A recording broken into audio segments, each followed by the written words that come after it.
Tes.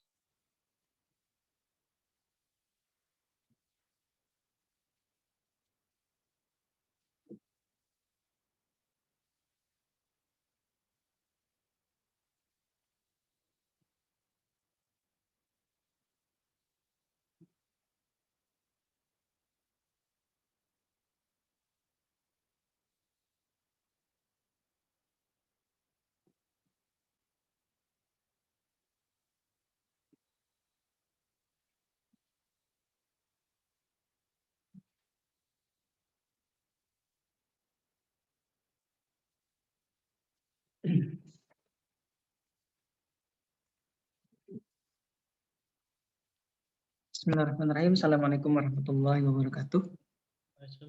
Waalaikumsalam warahmatullahi wabarakatuh.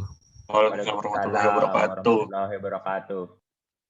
Alhamdulillah rabbil alamin. Wassalatu wassalamu ala Rasulillah sayyidina Muhammad bin Abdullah. Rekan-rekan mahasiswa sekalian yang saya hormati, alhamdulillah pada kesempatan pagi hari ini kita kembali bertemu di kuliah ketiga ya, di mata kuliah mikrokontroler pada kesempatan kali ini. Dan mohon maaf tadi saya di chat jam 9:10, tapi mungkin jam 9:11 ya sekarang ya, karena tadi saya baru ingat mau menghidupkan AC dulu. Tadinya saya tidak menghidupkan AC. Baik, terima kasih untuk yang sudah hadir dan sudah berkenan untuk meluangkan waktunya kembali di mata kuliah ini. Kita ingat di pertemuan sebelumnya sudah beberapa materi yang kita pelajari sama-sama. Kemudian ada hal-hal yang kemudian kemarin ditanyakan juga oleh kawan-kawan kita. Kemudian ada yang kaitannya dengan presensi atau kehadiran kemarin. Saya sudah buatkan link untuk Google Form-nya. Nanti saya share di ini aja ya, di grup saja, di grup di WA grup, biar nanti bisa diakses di sana.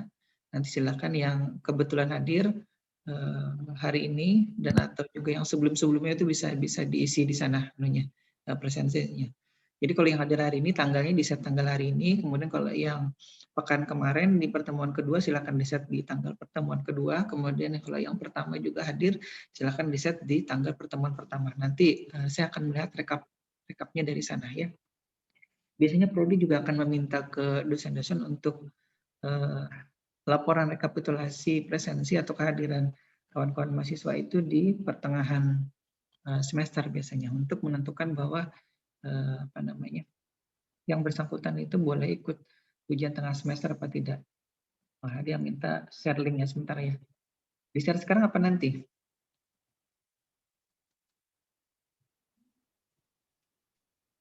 Ada yang minta sekarang sebentar ya. Saya cek dulu.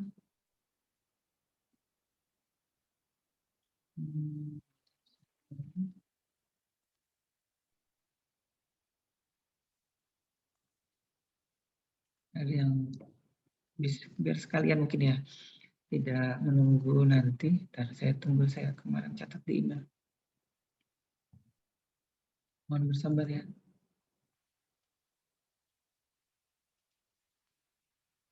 Saya coba kopikan linknya.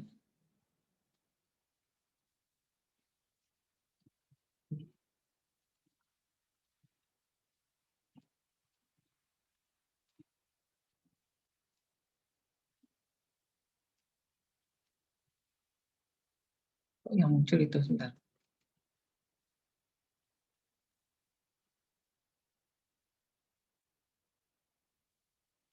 Ini.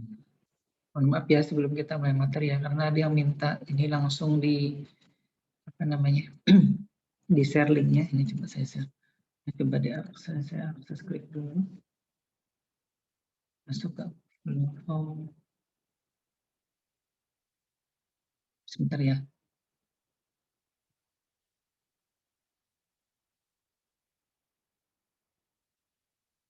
Oke, sudah ada. Silakan diakses ke link yang sudah saya share di form chat. nanti tolong diisi daftar hadirnya untuk hadir yang hari ini dan juga yang kemarin. Iya, ada kelas 49 ya? Seingat saya di jadwal saya itu tulisannya kelas 46 dan 47. Ada yang kelas 49? Mohon maaf, mungkin ada yang tadi di chat kelas 49. Kayaknya salah aja tuh, Pak. Gimana? Salah ketik ya? Iya, salah ketik. Soalnya cuma kelas 4647 aja. Oh iya, baik. Saya kaget nggak Bu, ada kelas baru lagi. Baik, saya coba share screen dulu untuk materi hari ini. Sebentar ya. Nah ini dia. Hari ini sudah saya share screen. Saya sekarang ubah di OBS-nya dulu ya sambil ini ya. Nah ini dia OBS-nya karena di YouTube-nya mungkin gelap gitu jadinya. Ntar sekarang sudah mungkin harusnya muncul. Sambil memantau juga ya. Baik. Kita sudah sampai ke pertemuan ketiga ya hari ini ya. Tanggal 3 Syakban 1442 Hijriah atau tanggal 16 Maret 2021. Hari ini kita masuk ke materi perangkat keras dan perangkat lunak untuk memprogram mikrokontroler. Tapi mungkin saya akan mengulang sedikit materi yang sudah kita lalui di pertemuan sebelumnya, karena memang waktu yang terlalu sempit ya atau terlalu sedikit, sehingga materi yang disampaikan di pertemuan sebelumnya juga tampaknya tidak tuntas disampaikan atau dijelaskan. Dan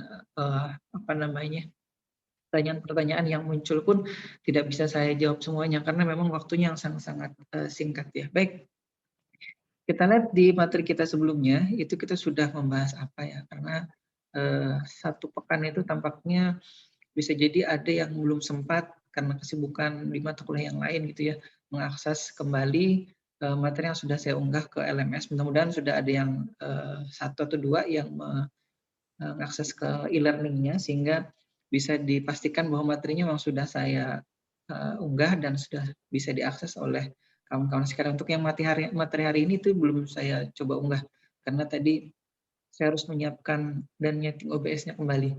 Nah, ngomong-ngomong soal OBS itu ada yang juga ngechat saya di WA, tapi saya tidak bisa menjawab secara panjang lebar ya. Mohon maaf, saya tidak ingat persis siapa kawan kita yang kebetulan menanyakan bagaimana katanya untuk bisa live streaming seperti yang sekarang ini. Mungkin kalau ada yang coba akses di channel YouTube saya itu sudah bisa ditonton juga secara live ini kuliah daring kita.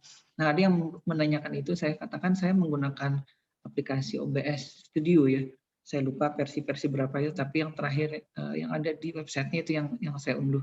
Nah, saya tidak bisa atau belum bisa menjelaskan secara detail kalau via WA ya, agak sulit. Nah, kalau yang kemarin atau pekan lalu itu kan ada yang bertanya, Pak, presensi online-nya seperti apa? Sudah saya bisa buatkan, tapi kalau yang menjelaskan detail tentang OBS-nya mungkin harusnya ada sesi tersendiri ya. Bisa jadi nanti kita akan sama-sama buat atau kawan-kawan bisa membuat ini ya, waktu sendiri, nanti diundang kawan-kawannya yang kebetulan berkeinginan untuk juga belajar sama-sama tentang OBS-nya. Nanti kawan-kawan yang lain yang sudah biasa menggunakan itu, atau nanti saya mendampingi memberikan sedikit materinya atau gambarannya seperti apa yang saya tahu ya, karena banyak sekali yang saya belum tahu tentang aplikasi OBS itu. Jadi hanya beberapa saja yang kira-kira dan sering saya gunakan untuk keperluan live seperti ini, ataupun pas keperluan seminar daring atau online. Nah, nanti mungkin bisa kawan-kawan inisiasi ya, atau dibuat waktunya. Nanti kita sepakati waktunya kapan, kita pakai Zoom meeting misalkan atau pakai Google Meet gitu ya. Nanti bisa sama-sama kita bahas. Baik, kira-kira demikian ya. Saya tidak ingat siapa yang kemarin bertanya atau meminta hal itu. Baik, di pertemuan sebelumnya kita sudah membahas apa itu mikrokontrol dan komponen pembentuknya ya. Walaupun sekali lagi ini belum cukup detail apa yang disampaikan, saya pun mungkin pengetahuannya yang sangat-sangat terbatas sehingga saya hanya menyampaikan yang kira-kira saya ketahui dan yang kira-kira saya bisa jawab kalau ada yang bertanya gitu. Jadi kalau misalkan ada yang bertanya tentang hal yang saya tidak bisa jawab, ya saya tidak bisa hal itu gitu ya. Baik, kemudian kita akan coba lihat, kita akan membahas apa hari ini. Saya masih menggunakan template dari Canva ya, nanti bisa dicek saja. Tapi ini bukan sponsor apa sih namanya ya kalau di YouTube itu, bukan yang apa namanya, ada sponsornya gitu. Karena memang ini adalah template yang saya ambil atau saya pakai dan digunakan dari sejak semester kemarin kalau tidak salah. Baik. Nah, sebuah microcontroller itu tidak bisa bekerja tanpa kita lakukan program terlebih dahulu ya. Jadi dia adalah sebuah chip kosong yang kalau misalkan kita pasang, kita beri tegangan, kemudian kita beri sensor, misalkan kita beri display, kita beri LED, kemudian dia tidak bisa bekerja tanpa ada program yang kita isikan ke dalam atau kita apa namanya, tanamkan ke dalamnya. Nah, karena itu kita memerlukan perangkat yang di luar dari chip microcontrollernya sendiri untuk nanti bisa memprogramnya ya. Jadi ada yang namanya nanti downloader, ada juga nanti ada perangkat lunak atau softwarenya, sehingga kita bisa mengetik programnya, kemudian kita bisa perintah dia apakah menerima masukan, apakah mengeluarkan sesuatu, apakah nanti harus menghitung sesuatu gitu, ataukah harus mendeteksi apa dari sensor yang kita hubungkan ke apa namanya sana ya, ke bentar saya melihat di sini, ke microcontrollernya. Oke. Ini tampaknya background eraser atau chroma key saya yang di OBS-nya tidak berfungsi dengan baik, tapi tidak apa-apa. Yang penting gambarnya sudah lancar dan bisa terlihat di situ. Tidak hanya slide-nya aja, orangnya masih bisa terlihat. Baik, saya sekarang menggunakan dua kamera ini, satu kamera yang integrated di laptop ini yang sekarang ada di Zoom, satu lagi yang untuk di OBS sehingga apa namanya, gambar saya atau video saya juga muncul di live streaming gitu ya. Saya matikan dulu biar tidak feedback. Baik, tadi sudah saya singgung sedikit ya apa yang kita perlukan. Nah, ini kayaknya ada yang bergeser nih. Nah, sebelum kita melihat programmer dari microcontroller ini, kita perlu cari tahu dulu atau perlu mengetahui dulu microcontroller yang ada di pasaran gitu ya, apa saja yang banyak beredar gitu. Tapi mungkin yang hari ini tampaknya tulisannya sebentar, saya ganti sebentar ya. Karena tulisannya tidak berwarna putih, tapi berwarna biru. Biar kelihatan. Oh, karena saya berubah ini ya. Tadinya saya berada di saya menggunakan ini, menggunakan PowerPoint, tapi habis itu sekarang saya gunakan ini. Saya bingung. Font, color,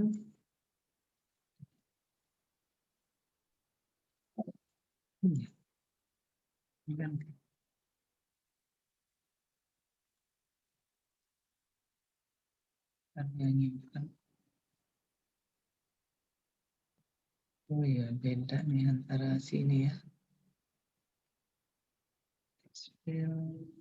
Mana?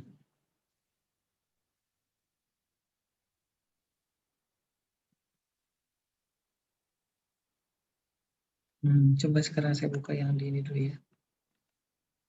Ini dulu.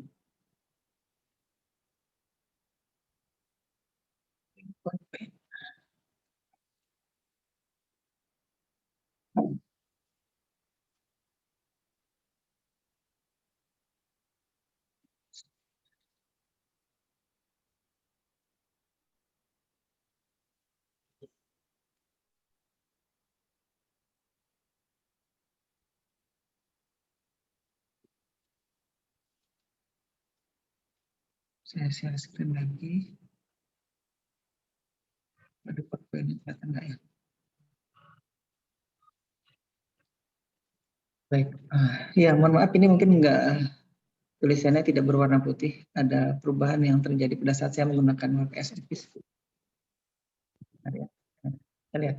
Nah, ada banyak sekali merek microcontroller yang ada di luar sana. Tapi kita akan coba lihat nanti microcontroller yang apa namanya kita gunakan itu tidak semuanya ya, karena banyak sekali. Jadi kita hanya menggunakan nanti satu saja. Nah, ini pun sudah nanti cukup rumit ya kalau menurut saya sih anunya apa namanya memprogramnya sudah. Saya ganti dulu.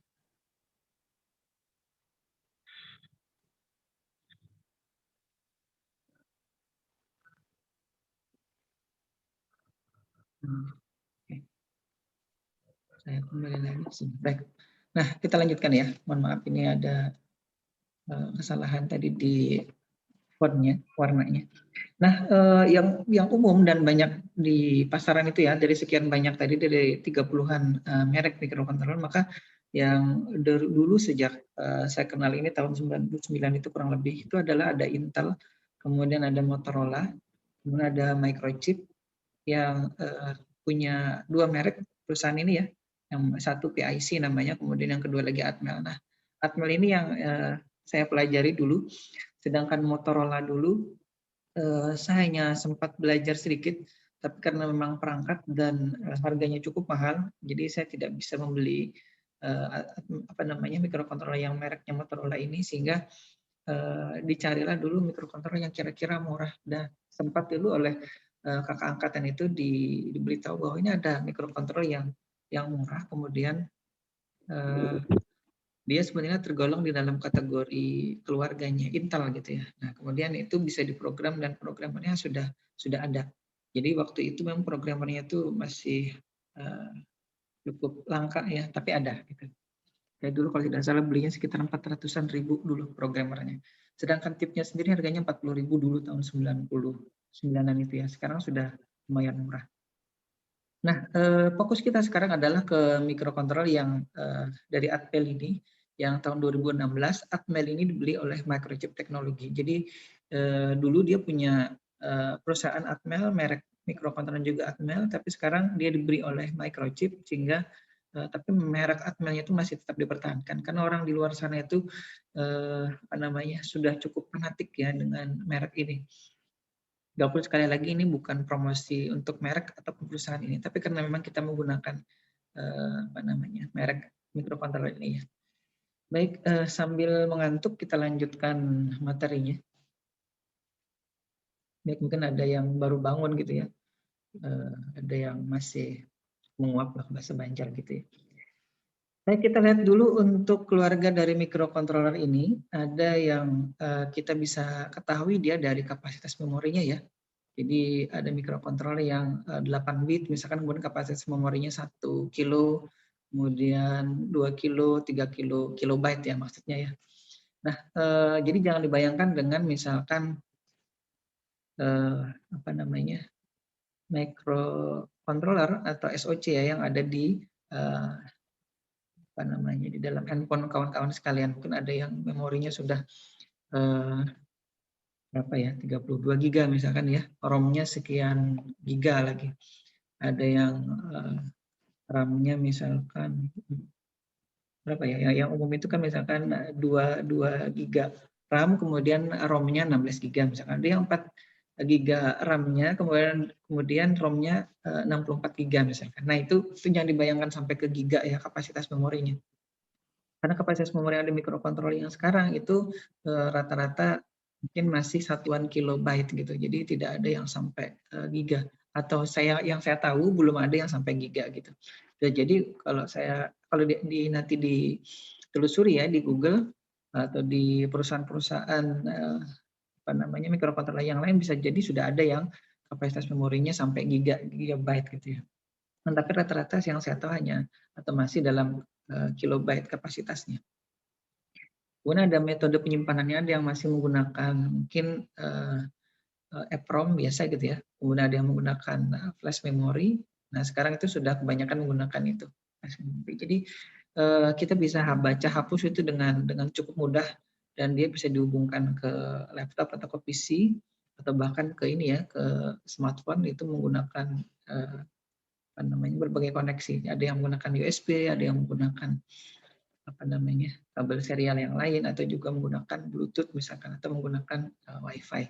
Nah, tapi yang kita nanti coba pelajari sama-sama dan dengan keterbatasan ketersediaan perangkat yang ada di kampus, maka kita hanya menggunakan yang mode komunikasinya itu yang ke laptop nanti menggunakan USB. Nah, dari dua kategori itu di Atmel ya, terutama tadi karena kita fokusnya ke Atmel microcontroller. Itu ada dua. Kemudian yang pertama itu adalah keluarga dari MCS 51. Ini adalah keluarga microcontroller Atmel, tapi yang arsitekturnya mirip dengan yang dimiliki oleh merek Intel. Jadi dulu waktu saya mengenal ini juga microcontroller ini tahun 99 2000 ya, 99 2000. Kalau kita membeli microcontroller yang punyanya Intel itu juga masih cukup mahal ya pada saat itu. Sehingga dengan adanya si Atmel ini yang konstruksinya atau arsitekturnya mirip atau hampir sama sekali dengan si punyanya Intel, itu yang membantu dari hobi-hobi ataupun orang-orang yang memang berkecimpung di dunia itu ya, untuk bisa membuat perangkat-perangkat semacam ya dulu ya. Yang sekarang saya geluti itu kan microcontroller saya gunakan untuk kontrol robot ya.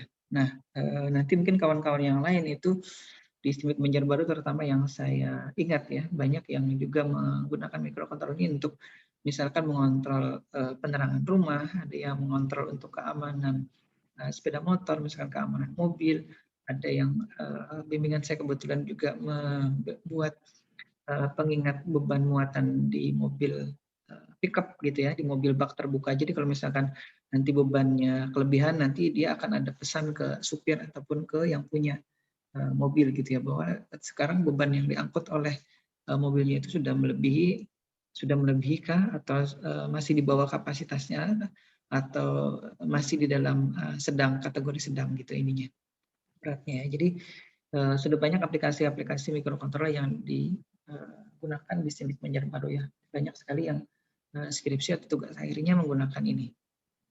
Nah, yang kedua di kategori dari kedua kategori itu adalah microcontroller itu dikategorikan dalam keluarga AVR ya.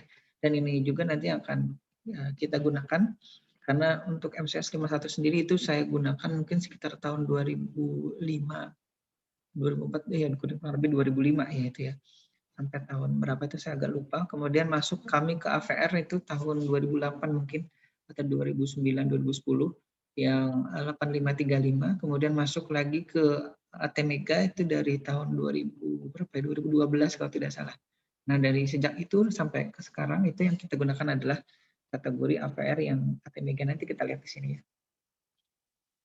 Nah, kita melihat dulu dari keluarga MCS 51 tadi adalah microcontroller merek Atmel yang dia merupakan istilahnya apa ya, cloningan dari microcontroller merek Intel, dan dia punya CISC ya, atau CISC ini, atau Complex Instruction Set Computer. Dan dulu kalau mau memprogram ini, kami atau saya dulu menggunakan bahasa assembly. Jadi tugas akhir saya dulu menghubungkan antara mikrokontroller ke komputer ya, ke PC biasa itu menggunakan port paralel, dan di sistem operasi di komputernya menggunakan Windows. Aplikasinya saya menggunakan Delphi dulu, bahasa pemrogramannya itu Pascal ya, Pascal berbasis Windows dulu. Jadi Delphi itu kan dia pakai Pascal bahasa pemrogramannya. Nah, sedangkan di mikrokontrolernya sendiri itu saya menggunakan assembly. Nah, mungkin kawan-kawan sekalian itu masih atau terasa asing ya bahasa pemrograman assembly. Tapi kalau bahasa C atau mungkin PHP atau Java gitu ya, itu kan banyak atau mungkin sudah dipelajari di kelas-kelas pemrograman ataupun dasar pemrograman di STIMIK Banjarbaru itu, ataupun di luar gitu ya. Mungkin kalau ada yang dari SMK itu biasanya mereka sudah juga belajar beberapa mata pelajaran yang kaitannya dengan pemrograman. Nah, jadi sekali lagi yang keluarga 51 ini adalah cloningan dari punyanya Intel. Nah, dulu yang ada di STIMIK Banjarbaru itu ya, yang pertama ini yang 89C51. Ini juga yang pertama yang saya pelajari mikrokontrollernya. Kemudian yang C52. Jadi bedanya dengan antara C51 dengan C52 itu adalah dari kapasitas memori programnya. Yang satu itu 1 kilobyte kalau tidak salah ya, nanti bisa dilihat lagi. Yang satu lagi misalkan 2 kilobyte itu. Kalau tidak salah ingat ya, nanti bisa dicek lagi di datasheet-nya. Kemudian ada lagi yang S51 dan S52. Ini setelah kami mempelajari cukup lama itu dengan kawan-kawan mahasiswa di tim robotikanya juga dulu dan di kelas ya. Jadi kawan-kawan di STIMIK Banjarbaru dulu kalau belajar mata kuliah ini dulu namanya mata kuliahnya kalau tidak salah embedded system dan atau mikroprosesor juga. Tapi karena mikroprosesor agak sulit diajarkan dan kita tidak punya modul Zilog 80-nya, akhirnya saya mengusulkan ke STIMIK Banjarbaru beralih setingkat ke mikrokontroler. Karena kalau ke mikroprosesor aja itu agak sulit. Nah, akhirnya dulu kita mulai di STIMIK Banjarbaru itu di mungkin sekitar tahun 2004 atau 2005 belajar ini 89C51 dan chip berikutnya itu 89C52. Berikutnya lagi kita beli lagi yang 89S51 dan 89S52. Dan kalau tidak salah kita juga punya modul yang 89C2051. Ini chipnya separuh pinnya atau kaki-kakinya dari yang 89C51, C52, S51 dan S52. Kalau yang selain 2051 itu biasanya pinnya ada 40 ya. Kalau yang ini hanya 20 pin kalau tidak salah. Baik, silakan mungkin kalau ada yang mau ditanyakan dulu sambil kita jalan ya materinya kita teruskan. Jadi biar tidak mengantuk, hanya saya ngomong di depan sini. Mungkin ada interaksi dari kawan-kawan sekalian. Wenta atau sebentar. Oh, mohon maaf, tadi saya belum sempat menyapa kawan-kawan ya karena sudah ada link untuk presensi online tadi. Jadi saya tidak perlu menyapa kawan-kawan lagi. Biar nanti kawan-kawan langsung akses ke sana, kemudian diisi, kemudian nanti saya bisa melihat rekapannya ya. Baik, sebentar ini ada siapa? Ada namanya nggak kelihatan. Ini si Anam ya, Miss Bahul Anam. Mungkin Miss Bahul Anam ada pertanyaan sebelum kita lanjutkan. Ada Pak. Belum. Miss Bahul Anam backgroundnya di kampus Banjarbaru ya, berarti dari kelasnya kelas Banjarbaru ya, bukan kelas Banjarmasin ya? Iya Pak, Banjarbaru Pak. Baik, terima kasih ya sudah merespon. Mungkin ada yang lain, kalau tidak kita teruskan dulu ya. Nah, berikutnya dari dua kategori keluarga tadi ya, ada MCS 51 yang tadi terafiliasi ke Intel, kemudian yang kedua dia adalah keluarga AVR. Ini sedikit berbeda karena dia nanti di arsitekturnya adalah RISC atau Reduced Instruction Set Computing. Jadi ini secara arsitektur kita memprogramnya itu dia lebih simple ya daripada si 89C51 sampai S52 gitu dulu. Kenapa? Karena dia sudah cenderung menggunakan bahasa program yang tingkat tinggi yang C itu. Saya tidak tahu apakah AVR ini masih, kalau dulu yang 8535 kan sebagian masih menggunakan, tapi assembly-nya itu agak lebih sulit ya dulu. Kalau tidak salah dulu dari AT89 AVR 8535 itu kami sudah menggunakan bahasa C dengan AVR Studio dulu. Jadi dia sudah menggunakan bahasa yang cukup tinggi ya, bahasa C gitu.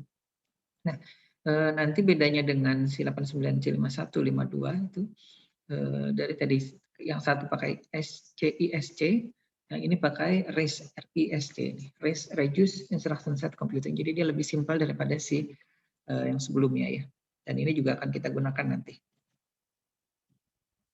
Nah, kemudian sesuai dengan namanya ini sudah berkembang terus ya sampai sekarang dan masih digunakan di banyak perangkat-perangkat di luar sana. Dia dari kapasitas memori dan perangkat-perangkat yang bisa terhubung dan juga ditanamkan di dalamnya serta fungsi-fungsinya itu ada 7 bagian dari si AVR, bukan 7 bagian, 7 macam ya. Dan di antaranya itu ada IT Tiny, kemudian IT 90S dengan seri tertentu misalkan AT90S 51, 52 dan seterusnya gitu ya. Kemudian ada AT Mega, ada AT Mega, ATX Mega, ada AT USB XX gitu ya namanya serinya atau angka biasanya yang XX itu. Ada kemudian AT PWM sekian dan AT86 RFXX. Biasanya ini digunakan untuk keperluan tertentu ya, misalkan PWM itu untuk motor misalkan, kemudian AT yang RF itu untuk keperluan komunikasi radio misalkan gitu ya. Nanti kalau keterangan ini salah nanti mohon dikoreksi ya. Buat ada yang sudah menggunakan. Nah, saya belum pernah menggunakan yang lain-lain ya, kecuali AT Mega ini. Makanya di situ saya beri warna. Nah ini dia nih. Saya beri highlight dan beri warna hitam. Jadi yang saya gunakan adalah yang itu, AT Mega. Dan stimming yang baru gunakan juga sampai sekarang masih AT Mega ini. Beberapa contoh yang ada yang di pasaran gitu ya, AT Mega 8 itu yang 8535. Jadi yang kita gunakan atau kami gunakan dulu di Smith Banjarbaru dari AT Mega 8535 ini. AT Mega 8 kita belum pernah pakai. Kemudian AT Mega 168 dan terakhir yang modulnya sekarang ada di ini saya perlihatkan. Ini AT Mega yang 168 ya, boardnya ada di sini. Dan ini juga digunakan untuk tim robotika Smith Banjarbaru dari ya, tahun 2011 gitu ya, 12 dan seterusnya. Nah, ini yang nanti ada fotonya kok di slide ini. Ini yang 8 bukan. Ini AT Mega 328 ini. Nah, di sini. Salah tunjuk. Nanti ada gambarnya, Pak. Baik, sambil jalan mungkin kalau ada yang bertanya bisa menginterupsi ya. Nah, kita lihat lagi, kita teruskan. Jadi si AVR ini tadi ya, karena kita topik di awalnya adalah perangkat apa saja yang diperlukan untuk ini bisa kita program ya. Dia perlu namanya programmer ya. Dulu namanya downloader. Kenapa downloader ya? Karena itu di-download atau diunduh dari komputer ke microcontrollernya gitu ya. Jadi bukan diunggah, tapi di-downloadkan. Jadi intinya ada programmer seperti ini gitu ya.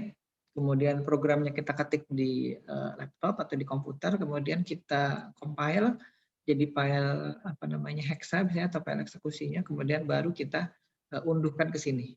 Nah ini terhubung misalnya ke ini via USB, kabel USB ini, kabel USB biasa seperti ini. Nanti kita lihat ya. Nah itu programmernya ya. Nah, dulu ada yang namanya juga in-system programming downloader ya. Ada yang downloader biasa, kemudian ada in-system programming. Jadi dia kalau downloader itu dulu kami menggunakan port paralel ya. Mungkin ada yang kalau yang punya laptop sekarang atau yang punya PC sekarang itu bisa jadi sudah tidak muncul lagi atau tidak ada lagi di mainboard-nya. Tapi sebagian mainboard masih menyertakan itu. Ada sebagian lagi yang pakai mungkin cut khusus untuk bisa apa namanya dia kita gunakan port paralelnya, namanya dulu pakai apa ya LPT25 kalau tidak salah ingat ya. Jadi kalau ada yang ingat itu bisa dikoreksi nanti. Nah itu dulu kalau printer yang dulu yang dot matrix atau printer yang apa namanya color tapi dulu masih menggunakan itu port paralel. Nah programmer yang ada di Smith Banjarbaru juga ya downloader yang awal-awal kita punya itu yang mereknya tip apa ya HB2000 kalau tidak salah dulu, kemudian ada lagi HB2000W itu yang masih menggunakan port paralel untuk dia bisa terhubung ke laptop. Nah waktu tahun 2007 kami ikut kontes robot di Surabaya gitu, itu kami agak kesulitan karena harus membawa PC gitu ya. Untunglah ada dosen waktu itu, Pak Saib kalau tidak salah, beliau punya laptop yang masih ada port paralelnya. Nah, kawan-kawan yang lain itu kebetulan laptopnya kan sudah tidak ada port paralel lagi sampai ini ya, sampai berikutnya. Nah, itu ya. Kemudian yang perangkat keras yang modelnya ISP itu sudah tidak lagi menggunakan port paralel, tapi menggunakan port serial. Nah, itu juga di laptop-laptop yang berikutnya itu agak sulit menemukan port serial ya. Port serial itu biasanya digunakan untuk misalkan kalau yang di supermarket itu, misalkan kalau yang dulu ya, itu dia menggunakan untuk barcode scanner, itu kemudian ada lagi yang untuk masih di sini itu. Apa ya saya lupa perangkatnya yang printer yang thermal itu yang kecil itu printer kasir, nah itu juga biasanya menggunakan itu serial port dan atau parallel port. Nah itu sudah mulai naik ya, jadi dari parallel port koneksi ke komputernya naik ke serial port, berikutnya lagi ke USB. Nah bahasa pemrograman dulu sudah ada bahasa assembly dan bahasa C. investasinya dulu untuk AVR ya. Nah, kita lihat di keluarga MTS 51 sekali lagi ini ya nih untuk tadi sudah saya singgung sedikit kaitannya dengan minimum sistemnya yang kita punya dulu atau yang di STIMIK Banjarbaru punya di HB 2000 dan HB 2000W. Ini juga menggunakan bahasa program ini ya. Kita lihat. Nah, ini dia. Nah, sebentar saya coba tunjuk ya. Nah, ini. Nah, yang saya tunjuk sekarang mudah-mudahan kelihatan ini di layar. Ini adalah si mikrokontrolernya atau chip mikrokontrolernya. Ini 89, saya tidak bisa membaca dengan jelas di situ. Mungkin si 89C51 atau 52 atau S51 atau S52. Ya, ini dari di awal itu HB 2000 tanpa W, kemudian ada lagi HB 2000 yang W. Itu sudah serial kalau tidak salah ini. Jadi yang saya tunjuk ini adalah port. Ada 4 atau 5 pin di sini. Ini yang terhubung ke port serial. Sebelumnya dia menggunakan port paralel juga beberapa pin yang ada di sini. Tapi kalau yang port paralel dulu di sini ada konektornya ya, konektor paralelnya. Ini sudah yang lebih dulu. Saya tidak sempat mencari-cari di dalam lemari perangkat ini untuk lab digital. Tidak salah itu masih ada dulu disimpan dengan rapi. Saya simpan tapi tidak tahu apakah kondisinya masih bagus. Karena untuk memprogramnya sendiri kita sudah kesulitan karena harus mencari PC yang lama atau menggunakan laptop yang punya konektor eksternal mungkin paralel tadi ya. Untuk port serial saja agak susah. Nah, setelahnya itu kita yang untuk AVR itu kita menggunakan yang USB to serial kalau tidak salah ya. Jadi ke programmernya seperti ini untuk ATmega 8535 itu masih serial seperti yang saya tunjuk ini. Dia masih menggunakan beberapa pin, tapi ke laptopnya sudah menggunakan konektor USB. Jadi ada USB to serial port gitu ya ininya. Nah, kalau yang sekarang ini, yang sekarang seperti misalkan yang saya pegang di depan ini, jadi dia sudah ada namanya serial chipnya di situ ya untuk komunikasi serial atau menggunakan USB port ke laptop itu. Dia sudah ada chipnya di sini untuk komunikasi RS232-nya ya. Serial communication lewat USB-nya. Jadi ada controller sendiri untuk melakukan komunikasi. Jadi kalau misalkan suatu saat saya pernah juga ini chipnya rusak, itu bisa diganti ya. Kalau misalkan tidak, kita harus gunakan langsung atau hubungkan langsung ke pin yang lain untuk ini bisa diprogramnya. Biasanya sih jarang rusak, tapi ada kalanya rusak. Pernah kok rusak. Baik, kita lihat.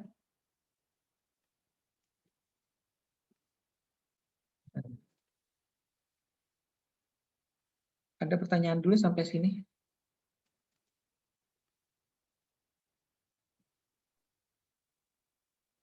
Belum ya?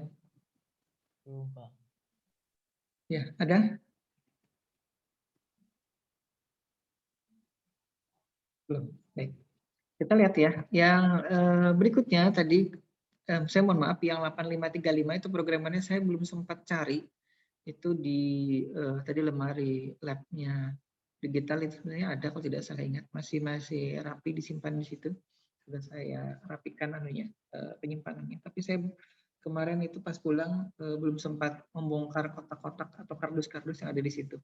Karena banyak kardus yang harus dipindahkan karena dia ada beberapa kardus yang ada di lemari situ. Nah, kemudian yang masih di keluarga AVR tadi ya, yang kita punya di kampus itu adalah yang ini tadi. Yang pertama dulu kita lihat yang ATmega 168 ini kalau tidak salah pengadaannya tahun 2012 yang tertulis di papan sini ya, ini tahun 2012 ini. Harganya saya agak lupa tapi mungkin sekitar 250.000. Ini tertulisnya Lab Digital Oktober 2012 ini. Nah, kurang lebih ini ya. Ini tulisannya rusak ini, driver USB-nya kayaknya. Jadi yang saya bawa ini yang rusak. Nah, untuk perangkat pemrogramannya atau programmernya sendiri ya, yang sekarang beredar di pasaran itu dia sudah include dari programmer, ya dari programmernya. Kemudian terutama yang saya pegang ini ya, ini ada programmernya, ini ada gambarnya. Ya, ada programmernya, ada downloadernya tadi, kemudian ada juga dia minimum system untuk dia bisa dilihat hasil dari program yang kita buat, tapi dia hanya terbatas di situ tombol dan juga LED kecil gitu ya. Kemudian untuk berikutnya dia yang ini ya, yang saya pegang ini juga ada driver motornya. Jadi waktu kontes robot kami cukup memasang ini di robot, langsung dicolok USB, langsung diprogram dari laptop gitu. Nah kalau sebelumnya itu ya, kalau yang menggunakan HB 2000 tadi, saya mundur sedikit ya. Nah ini setiap kali diprogram itu harus dicabut pasang. Jadi chipnya setelah diprogram dicabut dipasang ke robot. Nah jadi dulu ada PCB lagi, ada ini PCB ya, PCB itu yang ini printed circuit board ini, papan yang untuk memasangkan komponen-komponen itu dibuat sendiri dulu oleh kawan-kawan yang mengambil mata kuliah mikroprosesor atau embedded system. Kemudian yang untuk di tim robotikanya juga mereka buat sendiri. Programmernya ini kan tidak bisa langsung dipasang di robot karena terlalu besar ukurannya. Karena dulu juga ini terbatas kita punya. Nah, jadi kalau sambil diprogram sambil dihubungkan ke robotnya itu dia akan sedikit kacau gitu ya. Karena di robotnya itu kan ada banyak sensor, ada beberapa motor juga yang terhubung, ada saklar dan lain-lain. Jadi kalau dipasang di robot langsung, ini si programmer yang ini ya, yang HB2000W ini, maka akan entah programnya yang tidak terdownload secara terunduh secara sempurna, atau misalkan pada saat dijalankan dia ada error segala macam. Nah akhirnya dicabut pasang. Jadi setelah diprogram, cabut chip yang ini, yang 40 pin ini, kemudian dipasang di robotnya seperti itu. Cabut pasang. Walaupun kita punya banyak, cuman agak rapat juga dulu cabut pasang. Dan sering juga terjadi pinnya ini karena pinnya ringkih juga ya, karena sering dicabut pasang itu bisa mungkin bengkok gitu ya, ada yang patah juga. Nah itu yang sering terjadi kalau yang model dulu ya. Dan sekarang karena dia sudah punya integrated board seperti ini, jadi dia sudah enak sekali kita memprogramnya.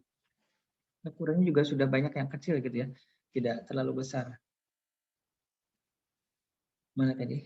Bentar. Nah ini dia.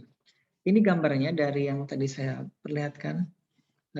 Ini adalah Arduino Mega 168 board ya. Jadi kalau kita memprogram mikrokontroler itu cukup menggunakan ini. Tapi yang jadi masalah kalau misalkan nanti si mikrokontrolernya rusak, maka harus diganti satu board ini. Yang jadi masalah sebenarnya bisa aja diganti chipnya, cuman kita tidak punya perangkat untuk bisa mengganti chipnya itu. Dulu saya juga sempat beli chipnya, tapi pada saat saya mau ganti, saya tidak punya solder uap ya, atau istilah orang servis handphone itu kayak blowernya gitu, ya solder uap gitu. Jadi tidak langsung besi ketemu besi atau besi ketemu timah, tapi hanya uap panas yang ditiupkan ke chipnya ini yang saya tunjuk dulu ya. Ke chipnya ini, kemudian nanti chipnya diangkat gitu. Nah, nyoldernya juga agak-agak ribet ini, tidak seperti si chip pada umumnya ya. Nah, terlalu kecil pinnya. Terus juga karena terlalu kecil untuk ukuran orang seperti saya itu matanya sudah bermasalah, jadi tidak bisa melihat dengan bagus kalau harus mengganti-ganti ini ya. Nah, kemudian di sini juga ada, sebentar kita lihat yang lebih lengkapnya aja ya. Nah, ini dia nih. Saya tutup dulu ini. Nah, di sini ada beberapa keterangan yang sudah saya sertakan di situ ya, linknya. Jadi dulu saya belinya juga online. Waktu itu belum ada marketplace seperti sekarang ya, seperti kalau boleh kita sebut Bukalapak, Tokopedia, Shopee, Blibli dan lain-lain, itu belum cukup ramai waktu itu. Jadi saya langsung beli di websitenya dia. Ada kebetulan SMS-nya, nomor teleponnya. Nah, karena saya juga kenal WA itu baru tahun 2014 kalau tidak salah ya. Sebelumnya saya tidak kenal WA, jadi hanya via SMS, via email gitu kadang-kadang untuk order segala macam. Nah ini harganya dulu 250.000 ya. Coba diperhatikan situ dari bot yang sekian, ini ukurannya mungkin sekitar apa ya, 10 kali 8 atau ya kurang lebih ya. Ya 10 kali 8-an. Nanti bisa dilihat dari spesifikasi ininya. Lengkapnya ya. Ini chipnya hanya sekitar mungkin si cuil jari kelingking ini. Itu adalah ATmega Mega 168. Tipenya yang model 20 EU gitu ya. Jadi dia modelnya kotak gitu, bujur sangkar, kaki-kaki atau pin-pinnya ada di sekelilingnya. Nah, nanti lihat pinnya ada berapa banyak di situ. Ini 1, 2, 3, 8 kali 4. Sebenarnya sekitar 32 atau maksimal 40 pin gitu ya, kurang lebih 40 pin. Jadi kalau itu tidak salah hitung sekitar 30 atau 36 pin ya kurang lebih. Nah, ini yang pertama, ini chipnya, mikrokontrolernya yang sudah tertanam di sini. Kemudian dia punya kristal 16 MHz. Jadi kalau misalkan si apa tadi namanya? Anam tadi ya, Misbahun Anam itu punya smartphone yang sudah octa-core 1 sekian giga kali 8 gitu ya. Nah, itu jangan dibandingkan dengan ini ya. Ini hanya 16 MHz. Jadi kecepatannya itu kurang lebih hanya 16 MHz saja. Nanti ada lagi yang 32 mega, ada yang 20 mega, ada yang 24 mega dan seterusnya gitu ya, macam-macam. Nah, jadi kecepatan itu nanti mempengaruhi pada saat dia mengeksekusi banyak perintah. Kalau misalkan dia dihubungkan ke banyak sensor, maka kecepatan membaca sensor kemudian memberikan output dari sensornya itu juga terpengaruh dari sini ya, dari kecepatannya tadi. Nah, ini ya, nanti kita lihat. Nah, di sini kemudian yang di sebelah kirinya yang antar saya tunjuk aja nih.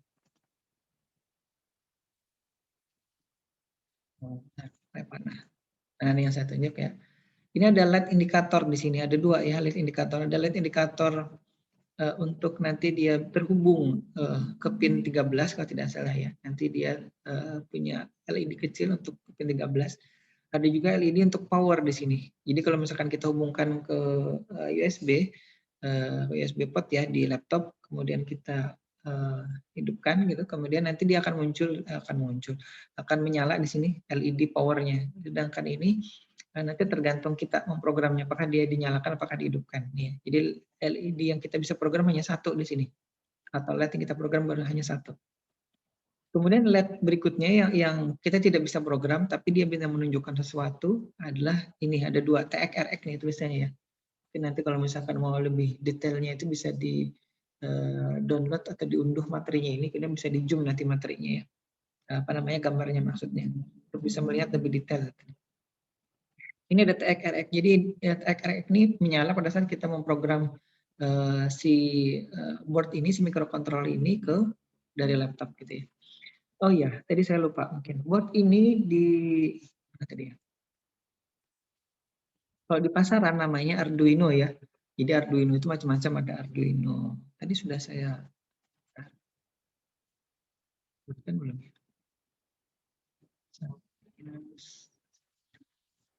Upstairs.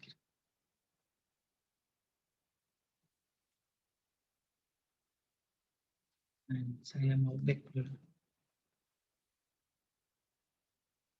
Nanti ya. Saya sebutkan. Oh ya, ini dia nih. Ada Arduino Dagu ini, sebenarnya ini Arduino Dagu ya namanya. Jadi kalau misalkan di sini bisa ada tulisannya Arduino Dagu. Kemudian ada Arduino Uno, ada Arduino Nano, ada Arduino Mega. Nah, yang kita punya itu Arduino Dagu ini ya, Arduino Dagu ini. Kemudian ada Arduino Uno yang terpasang di sini di board ini, yang terpasang di sini. Ada lagi Arduino Uno dan Arduino Mega, tapi saya tidak bawa. Tapi yang milik saya di rumah. Saya punya Arduino Uno, dulu punya Dagu juga, Arduino Uno, Arduino Nano, dan Arduino Mega. Sebenarnya ada Arduino yang lain ya, ada Arduino yang lollipop segala macam. Lollipop itu bentuknya bundaran atau melingkar gitu, seperti permen lollipop gitu ya. Nah itu bentuknya seperti itu. Kenapa disebut seperti itu? Saya juga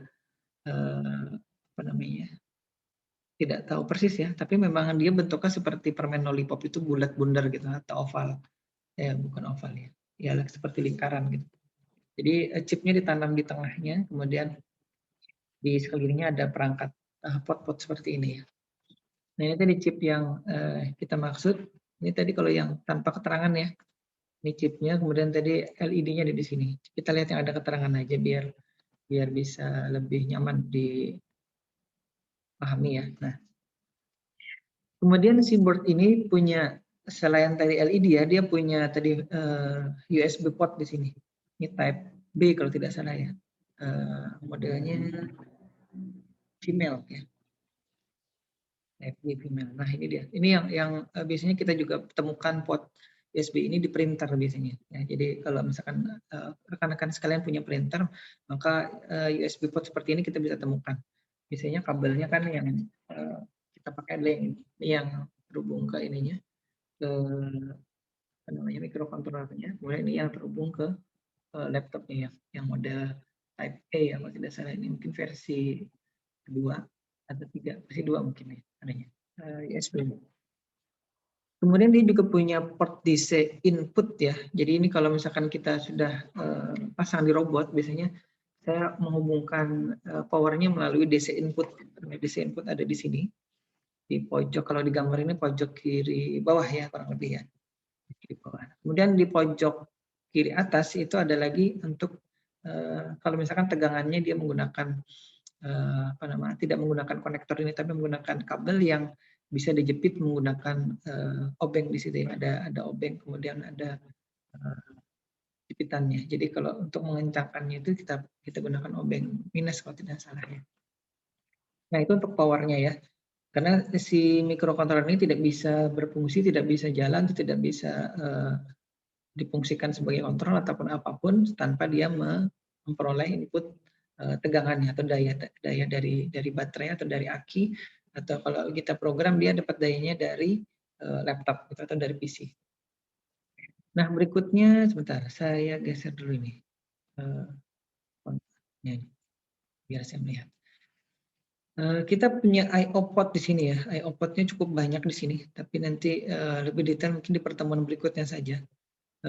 I/O portnya si microcontroller ini punya kalau tidak salah port digital dan port analog ya. Port digitalnya itu dari pin 0 sampai pin 13 kalau tidak salah ingat. Nanti port analognya juga ada dari 0 sampai 7 kalau tidak salah ya. Oh iya nih ada nih di bawah ya, di bawah yang warna kuning ini yang ditunjuk. Ini port analog dari 0 sampai 7.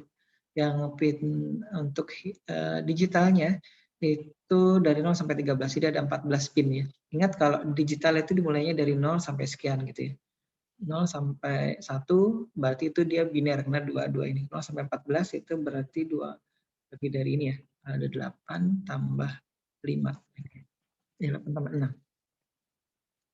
Kemudian di port digitalnya ini juga ada nanti disertakan untuk PCC atau tegangan 5 voltnya. Kemudian ada juga groundnya di sini. Apa itu nanti kita bahas di berikutnya aja insya Allah ya.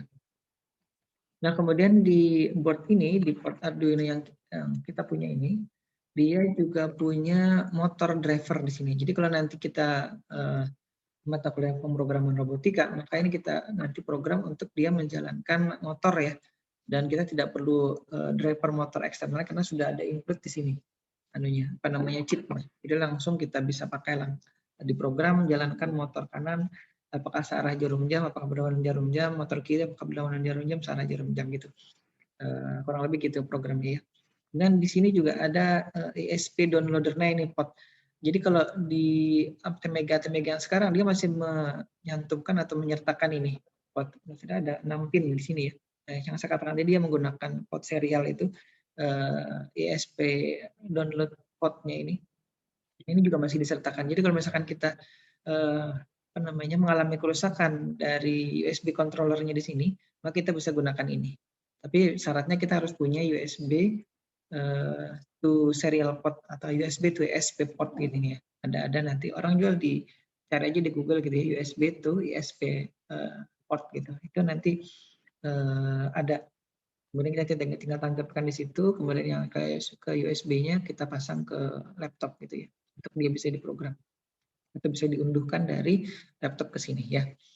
Kemudian ada pot-pot lain juga di sini yang kita gunakan juga biasanya adalah ini I2C bus ya, ini yang pojok kanan bawah ya, I2C bus itu interface. Jadi ada 3 port di situ. Nanti ada perangkat-perangkat yang menggunakan ini terutama LCD atau display ya. Nanti kita lihat ya sebenarnya kita punya LCD, punya display 7 segmen, kita juga punya ini LCD. Tapi kalau 7 segmen nanti kita pakai yang ada di sini saja ya. Ini ada di sini.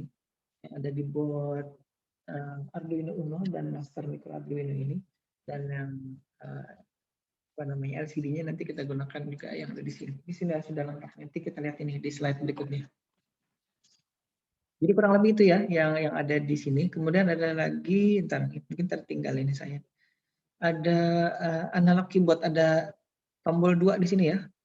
Masih di pojok kiri bawah ya, pojok kiri bawah. Ada 2 tombol itu. Jadi 2 tombol itu biasanya saya gunakan untuk program tombol toggle biasanya. Tombol yang sebenarnya tombolnya hanya 2 gitu, tapi bisa difungsikan banyak. Bisa fungsi jadi 4, bisa jadi 6, bisa jadi berapa gitu ya.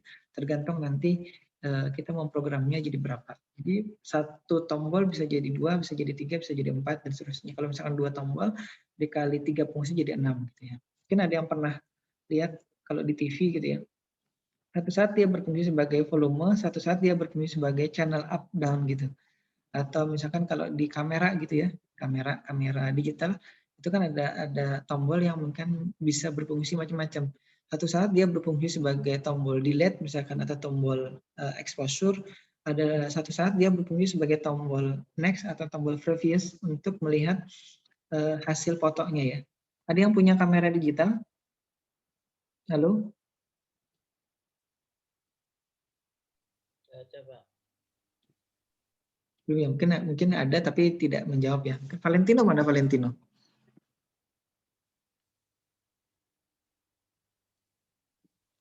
Ya, ini tinggal tidur. Ya, halo Pak, ada apa Pak? Ya, dia. Valentino punya kamera digital? Hmm. Ada kamera digital tidak? Nah, ini muncul sudah gambarnya Valentino. Atau punya apa ya, MP3 player atau mungkin speaker gitu, speaker yang bisa memplay apa namanya, apa sih, Bluetooth speaker gitu. Punya enggak Bluetooth speaker? Valentino, ada yang punya Bluetooth speaker? Ada Pak.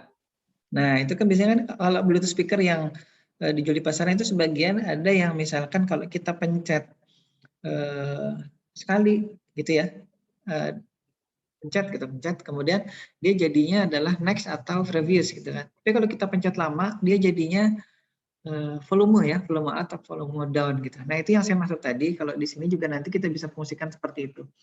Mungkin sekilas itu tampak sederhana ya, tapi kalau misalkan nanti sudah masuk ke programnya, itu bisa jadi nanti akan bikin pusing kepala kita ya, karena harus bagaimana caranya satu tombol itu jadi 2 fungsi. Kalau misalkan tadi kan lebih parah lagi tuh, kalau dia ditekan lebih dari 3 detik, misalkan dia jadi volume, tapi kalau dia ditekan dalam kurang dari setengah detik, maka dia jadi previous atau next gitu ya ininya, fungsinya. Sudah ada yang bisa membayangkan gitu? Ini Valentino sudah tahu dia sudah hafal ini fungsi-fungsi yang seperti itu ya. Ya Valentino ya, baik. Baik, mungkin ada yang ditanyakan dari gambar atau slide ini. Kita sudah hampir selesai ini karena tadi kita mulainya sebenarnya jam 10-11 menit ya. Ada 3 menit lagi waktu kita, coba saya teruskan dulu. Ini biar tidak ketinggalan lagi. Nah ini sekarang yang kita punya di kampus. Kalau yang tadi yang Arduino Dagu yang saya pegang ini pengadaan di tahun 2012 ya. Dan sebenarnya masih sampai sekarang dipakai, tapi karena perangkat-perangkat layar lain selain kontrolernya ini ya, ada LCD dan ada segmen display ini harus dipasangkan di luar, maka waktu saya di Jogja itu oleh Pak Boy tampaknya diminta lagi ini ke kampus untuk membelikan board yang integrated seperti ini ya. Jadi di sini ada Arduino Uno-nya. Kalau tadi kan Arduino Dagu nih. Arduino Dagu. Ya, ini Arduino Uno di sini. Jadi ini yang banyak sekali dan banyak dipakai di pasaran. Harganya mungkin sekitar 50-an ribu kalau tidak salah ingat, mungkin 50-an 5.000. Dan tapi ada juga yang original sampai 300-an ribu. Tapi kalau yang versi KW seperti ini itu sekitar 50-an ribu ya harganya. Bedanya biasanya dari warnanya. Kalau berwarna hijau seperti yang saya pegang ini biasanya dia original. Tapi kalau sudah berwarna biru itu biasanya tidak original. Itu memang untuk membedakan antara yang versi asli harganya cukup mahal gitu ya, kemudian dengan versi yang tiruannya. Bedanya biasanya ya dari build quality ya. Kalau Valentino biasanya mereview sesuatu itu kan biasanya menyebutkan build quality-nya atau bahan bakunya ini ya. Itu lebih bagus ya. Kalau yang mahal biasanya agak bagus juga ininya. Nah, kalau yang saya ingat ini build quality-nya ini cukup saja, tidak terlalu bagus. Kenapa? Karena pada saat sudah dipakai beberapa kali, itu konektor-konektor atau pin-pinnya di sini ini sudah mulai longgar gitu. Jadi kalau yang bagus itu biasanya dia cukup kualitas spotnya ini cukup bagus. Jadi kalau misalkan dipasang sampai beberapa puluh kali, beberapa ratus kali juga tidak masih kencang gitu. Jadi kalau misalkan kaitannya dengan sensor gitu ya, kalau misalkan koneksinya itu kurang bagus, maka nanti hasil sensingnya juga tidak akan benar gitu. Baik, ini ada ini ya, mungkin kita lanjutkan di pertemuan berikutnya saja karena waktunya yang tidak cukup kalau saya harus menjelaskan ini secara detail lagi ya. Jadi akan kita lanjutkan di pertemuan berikutnya untuk kaitannya dengan board yang akan kita pakai di mata kuliah ini ya. Nah, jadi ini ada dua di papan sini, ada Arduino Uno-nya dan Master Micro Arduino versi 2. Ini ada modul macam-macam di sini. Dari tombol, LED, kemudian ada LCD, ada 7 segmen, dan kita akan juga belajar bagaimana memprogram dot metric display. Mungkin kalau kawan-kawan saya di pertemuan awal-awal itu sudah saya sampaikan, pernah melihat di SIMIK Banjarbaru, yang di Banjarbaru mungkin masih ada sekarang. Kalau kita masuk kalau mau ke Kajur atau ke mana itu ya, ruang akademik ya, di depan itu. Kalau ada yang mau bayar SPP juga di situ secara tunai, itu kan ada di atas pintunya display dot metric yang selamat datang di SIMIK Banjarbaru, atau sekarang sudah semester genap 2020-2021 seperti itu ya. Nah, di sini juga ada real time clock nanti yang kita bisa program ya. Mudah-mudahan sempat waktunya. Baik, saya kira itu dulu. Mungkin ada yang mau ditanyakan dari apa yang sudah saya sampaikan pada teman kali ini. Ya, silakan. Tidak ada, Pak. Oh, belum, tidak ada. Pak, Bapak. Oke, silakan. Itu PCB punya Pian tuh kalau beli dapat adapternya lah, Pak. Adapter maksudnya adapter power penyuplai ya? daya power. Oh, penyuplai daya. Kalau yang ini kebetulan tidak diberikan include di sini. Jadi kalau misalkan kita beli yang ini ya, yang ntar nih saya pin dulu ya. Bentar.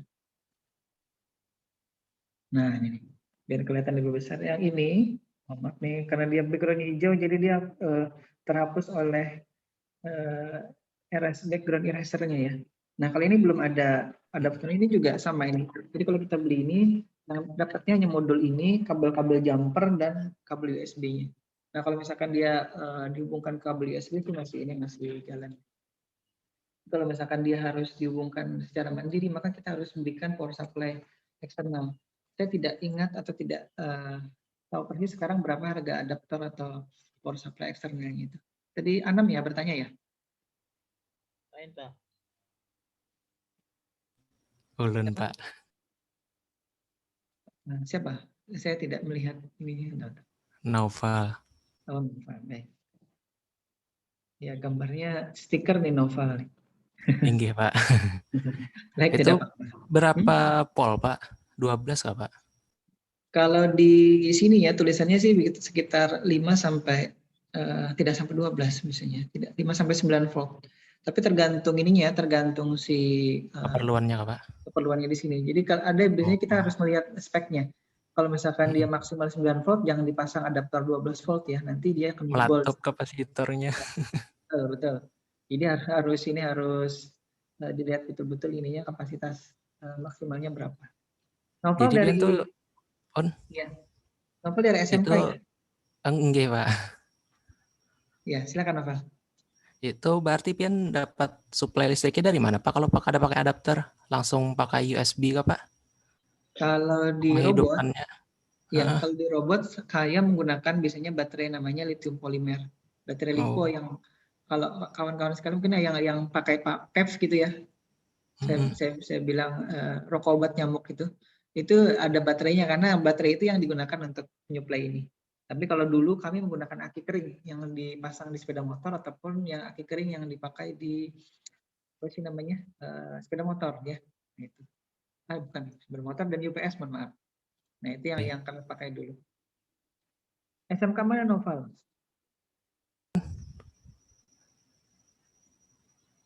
Halo. Ya. Enggak, Pak, kenapa, Pak? Dari SMK mana dulu? SMK Telkom, Pak. Baik, ya ini bagus, banyak sekali dulu alumni SMA Telkom yang maju ya di SIMIK Banjarbaru. Saya tidak menutup kemungkinan kawan-kawan yang lain juga, tapi seingat saya dulu dari alumni SMK Telkom itu dulu ada Rina Gunawan namanya. Ada juga siapa sih namanya? Saya lupa lagi namanya. Banyak yang dari SMK Telkom yang kenapa saya ingat Rina Gunawan karena dia ikut PKM bimbingan skripsinya saya kebetulan itu, dan dia bikin sistem untuk menghitung jumlah parkir yang kosong ya. Jadi kalau di mall atau di parkiran mana gitu ya, dia bikin alat yang kurang lebih seperti itu. Baik, karena waktunya terbatas, saya mohon maaf tidak bisa menemani kawan-kawan sekalian atau menjawab pertanyaan-pertanyaan yang mungkin masih ada di sini di di mata kuliah ini. Mohon maaf, nanti bisa ditanyakan di pertemuan berikutnya ya. Karena kita terbatas, jadi ini sudah jam 10.15, mungkin akan mengganggu waktunya Pak Hussein habis ini, beliau akan mengajar. Terima kasih sekali lagi untuk yang sudah hadir pada kesempatan kali ini. Saya mohon maaf kalau banyak kata-kata yang salah dan mungkin ada penyampaian materi yang tidak pas gitu. Nanti bisa dikoreksi dan bisa kita perbaiki sama-sama ya. Sekali lagi terima kasih. Saya akhiri dengan ucapan Assalamualaikum warahmatullahi wabarakatuh. Waalaikumsalam warahmatullahi wabarakatuh. Waalaikumsalam warahmatullahi wabarakatuh.